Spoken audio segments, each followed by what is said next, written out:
لبيك اللهم لبيك لبيك لا شريك لك لبيك إن الحمد والنعمة لك والملك لا شريك لك. Alors, chacun doit savoir que nous allons parler du Hajj.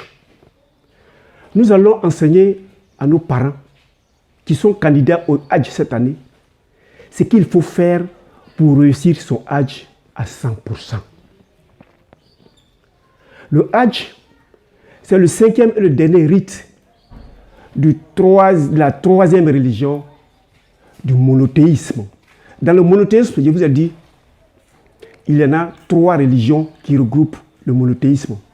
Il y a le judaïsme, il y a la chrétienté et il y a l'islam. Ces 3 religions font des regroupements en des périodes où ils s'en vont adorer le Dieu de leur niveau de compréhension. C'est l'heure des musulmans. Dans quelques 4 ou 5 semaines, ils vont aller au Hajj. Il nous appartient à nous de les aider à réussir leur Hajj. C'est pour cela, au lieu de parler du sucre, je parlerai plutôt du Hajj pendant 4 ou 5 vidéos, afin que chacun de nos pèlerins puisse réussir leur Hajj.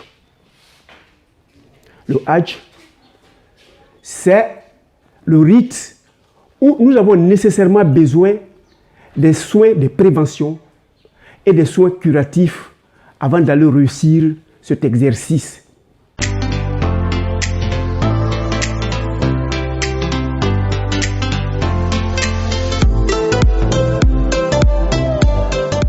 Bienvenue à Objectif Santé. La chaîne qui vous permet de connaître et de reconnaître toutes les maladies courantes, les modes de contamination, le protocole thérapeutique naturel et surtout comment faire pour vivre heureux au milieu de toutes ces maladies qui sont en train de s'attaquer à notre planète. Je suis Docteur Nature. Je m'en vais vous faire découvrir la médecine qui vous permettra d'aller au Hajj, d'exécuter votre Hajj et de revenir sain et sauf. Et surtout, de réussir ce Hajj. Donc, je m'adresse à l'ensemble des candidats au pèlerinage de l'an 2021. Et nous avons aussi des aliments médicaments qui, lorsque vous prenez, vous permettent de rester dans le total de votre santé pendant tous vos séjours en train de faire le Hajj. Alors le Hajj, que devons-nous faire pour réussir le Hajj? La première action, le début, qui va déterminer la suite, c'est l'intention. C'est l'intention qui détermine l'action que nous devons poser. Par l'intention n'est rien d'autre, c'est se proposer à atteindre un objectif. L'objectif que nous avions aujourd'hui, c'est de revenir pareil comme je le suis et d'être heureux en nous-mêmes parce que nous sommes sûrs que nous sommes partis. Nous avons réalisé le Hajj tel qu'il doit se faire et les projets que nous avions, nous avons pu les réaliser. Alors l'intention enclenche la pensée. La pensée, c'est se mettre à dire, mais qu'est-ce que je peux bien faire pour réussir la préparation de l'Hajj, pour réussir l'exécution du Hajj, et après l'avoir fait, de pouvoir se maintenir dans le canevas que nous aurons choisi désormais, c'est-à-dire le respect des principes du rite que nous avions fait dans le Hajj. Et la pensée se fait suivre obligatoirement, nécessairement par la parole. Il faut parler, il faut s'exprimer, il faut donner ses inquiétudes pour que nous puissions trouver des éléments de solution. Et le troisième élément, c'est l'action qu'il faut poser qui permettra de réaliser l'intention au départ, c'est-à-dire revenir sain et sauf et paré tel que je le suis. Pour réussir cela, il y a des éléments auxquels il faut lutter obligatoirement contre. C'est les 4 vilains sentiments. Premièrement, vous avez choisi d'aller au Hajj. Donc, arrêtez d'avoir peur. De peur de l'inconnu. C'est vrai, vous n'êtes jamais allé, vous n'avez jamais quitté votre village, vous n'avez jamais quitté votre pays. Mais aujourd'hui, par obligation spirituelle, vous deviez aller dans un autre continent et pouvoir appliquer un rite qui fait partie des obligations du musulman. Mais ça ne donne pas une raison d'avoir peur. Parce que je vous dis, le peureux, c'est celui qui a perdu d'avance. Et il a tout perdu. Donc le premier sentiment de l'échec, c'est la peur. Quand on a confiance au Dieu de sa croyance, évidemment, on se confie à ce Dieu de cette croyance, la peur est dissipée. Si vous n'avez pas fait confiance au Dieu de votre croyance, parce que vous croyez qu'il y a des éléments qui peuvent vous arriver, soyez sûr, vous avez déjà échoué vos hajj. Ce n'est pas votre objectif. Le second vilain sentiment qui peut vous amener à échouer cet acte, c'est la tristesse. Je m'en vais, je quitte ma belle maison, je laisse ma femme, je laisse mes enfants, je laisse mes petits-enfants. J'aurai besoin d'eux parce que j'ai 4 semaines à faire très loin d'eux. Depuis qu'ils sont nés, je les ai eus à côté de moi, je dois quitter mon boulot. Vraiment, je suis triste parce que je dois m'éloigner. Ça, c'est le second élément qui va vous amener à échouer lamentablement parce que ça va vous empêcher à vous concentrer. Troisième facteur qui peut faire que vous allez échouer votre hajj, c'est la joie excessive. Vous êtes heureux. Comme si le fait même de penser que vous partez au hajj, vous avez gagné un trophée, vous avez réussi sur votre camarade qui n'est pas encore allé au hajj. Ou bien quelqu'un d'autre est allé au hajj, aujourd'hui vous partez, on est même chose. Vous êtes tellement content que vous n'avez plus à vous concentrer sur les rites et les rituels qu'il faut faire pour réussir le hajj. Sachez déjà que la joie excessive était l'élément qui vous permettra d'échouer le hajj. Le quatrième et le dernier vilain sentiment, c'est la colère. Tu es fâché. Je suis fâché contre lui. Je suis en colère contre lui. Tu n'es fâché contre personne. Tu n'es en colère contre personne. Tu es fâché parce que tu viens d'enclencher le processus qui va te permettre d'échouer l'effort que tu es en train de fournir. Tu n'es plus un candidat au hajj, mais tu es un touriste qui va aller voir les édifices, qui va aller voir la Kaaba et qui reviendra, mais ça n'aurait pas impacté sa vie. Ce n'est pas votre souhait. Donc voilà les 4 sentiments. Au préalable, vous deviez pouvoir mettre de côté ou surmonter. Je reviens sur la colère parce que vous allez avoir affaire à quelques services qui ont leur allure, qui ont leur vitesse, mais c'est lié à eux. Vous commencez par chercher un passeport. Vous allez, c'est un document administratif. Et ceux qui délivrent le passeport, apprenez à être patient. Parce qu'ils vont à leur allure. Ils ont l'habitude de leur service. Ce que vous deviez savoir, à partir de l'instant où ils ont pris vos documents et que vous avez payé le ticket pour le passeport, vous allez l'acquérir. Ça ne sert à rien de se fâcher, sinon vous allez commencer à enlever des points dans la réussite de votre hajj.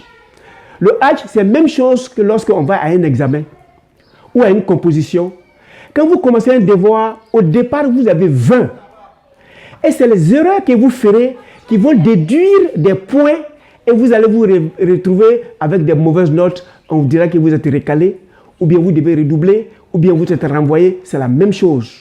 L'objectif que vous avez pour réussir votre hajj, on souhaite que vous ayez 20 sur 20.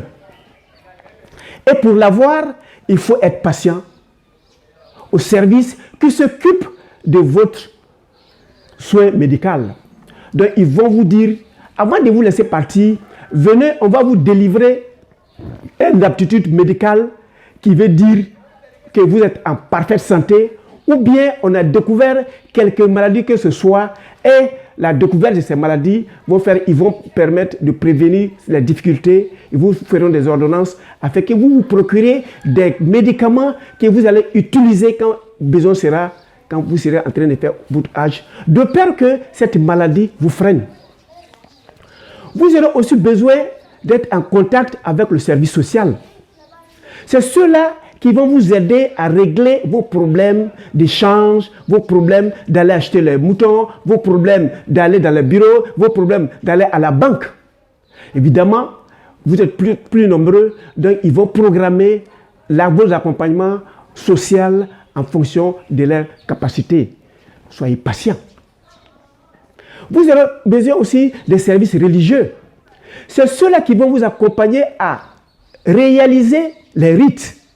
Mais si vous êtes fâché avec l'encadreur, lui, vous êtes une vingtaine de personnes, une trentaine de personnes, si toi seul tu es fâché, il te dira dans la tête, sur 20 personnes, si lui seul il a échoué et que j'ai reçu les 19 autres, j'aurais réussi.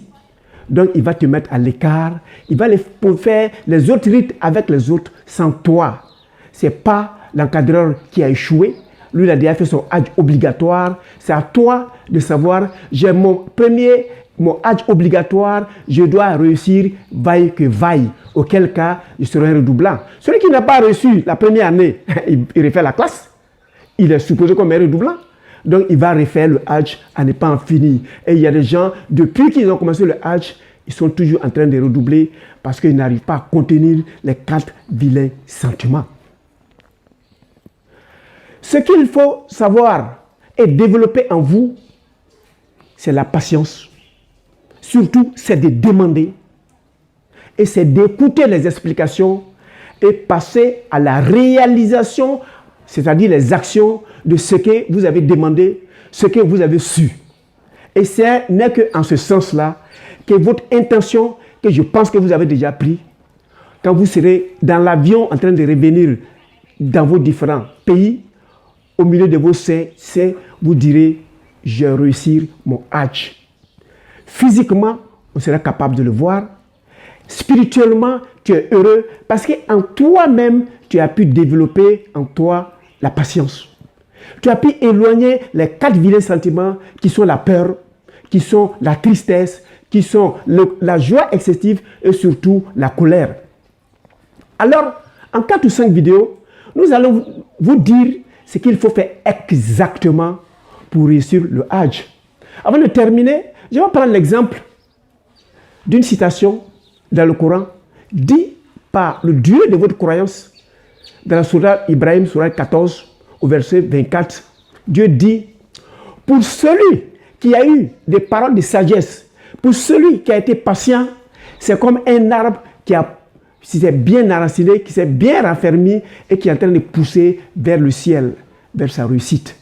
Je souhaite que chacun de vous réussisse le Hajj. Et le premier acte, l'intention va enclencher la trilogie entre ce que vous pensez, ce que vous dites et ce que vous faites. Si vous arrivez à trouver le triangle équilatéral entre votre pensée, votre parole et votre action, vous partirez sain et sauf, vous réussirez vos actions et vous reviendrez très heureux parce que vous allez changer de vie, vous allez changer de conception. La pensée aura impacté votre vie. Alors pour ceux qui viennent de me découvrir pour la première fois, je vous demande de cliquer sur s'abonner et sur la cloche afin que vous ayez l'information de l'apparition de la seconde vidéo où nous parlerons de l'importance de l'aptitude médicale et quels sont les 3 éléments qui composent cette aptitude médicale. Je souhaiterais aussi de cliquer sur liker pour m'encourager dans l'action et surtout j'ai besoin de vos commentaires qui me permettra de me parfaire afin de donner le meilleur de moi-même. Et pour ceux qui ont des préoccupations liées à eux, ils peuvent cliquer sur mon lien WhatsApp, ils vont écrire et je vais répondre avec beaucoup d'intérêt. En attendant que nous nous voyons pour la prochaine vidéo, je vous souhaite excellent Hajj, beaucoup de courage, beaucoup de patience et portez-vous bien.